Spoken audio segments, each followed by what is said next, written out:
টাঙানোর জন্য বলা হয়, এই যে সন্ধ্যার পর টাঙানো রাখার জন্য কি বলা হয় যে এনোফিলিস জাতীয় স্ত্রী মশাটা কিন্তু জঙ্গলে থাকে।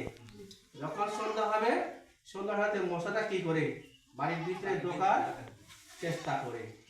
যদি মশারিটা টাঙিয়ে রাখেন, যদি মশারি বাড়ির ঢোকার পরে যদি মশারিটা পরে মশারির উপরে পড়ে, তাহলে মশার যে একটা জীবাণু আছে ওই জীবাণুটা নষ্ট হয়ে যাবে।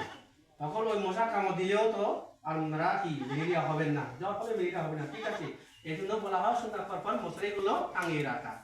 ঠিক আছে, মশারিগুলো বছরে 3 থেকে 4 বার ধোয়া যাবে, আর মশারিগুলো কেনা যাবে না, তাহলে ওই সরাসরি খালে ঘুরে ধোয়া হয়ে যাবে।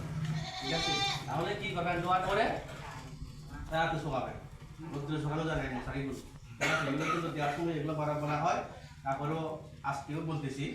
হ্যাঁ, মশারিগুলো ধোয়ার পরে রাতে শোকাবেন, রোদ্রে শোকানো যাবে না। রোদ্রে শোকালে রোদের গুণে ওষুধের গুণ নষ্ট হয়ে যাবে। ঠিক আছে, তাহলে এগুলা রোদ্রে শোকানো যাবে না, রাতে শোকাবেন।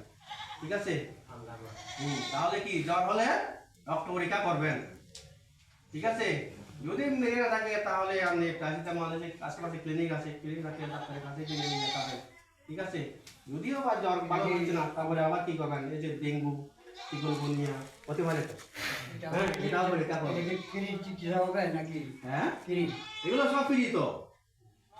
এই বছর টাকা নিচ্ছে কিনা, এই যে তবে ডেঙ্গু তো আমরা পরীক্ষা করি না, তবে ডেঙ্গু পরীক্ষা করতে গেলে এগুলো টাকা নিবে।